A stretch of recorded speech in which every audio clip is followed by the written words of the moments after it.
It was the best night ever. Laughter raining down like April showers. Oh, we talked for hours. Best night ever. Remember when Lily told that story about the DMV? They're not very efficient there, which is why it was funny. Then we played charades.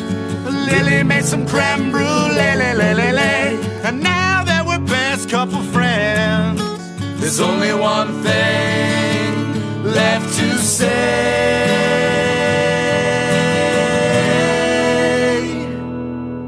Are you free? Are you free? Are you free? Are you free? Are you free next Saturday? That's the 17th.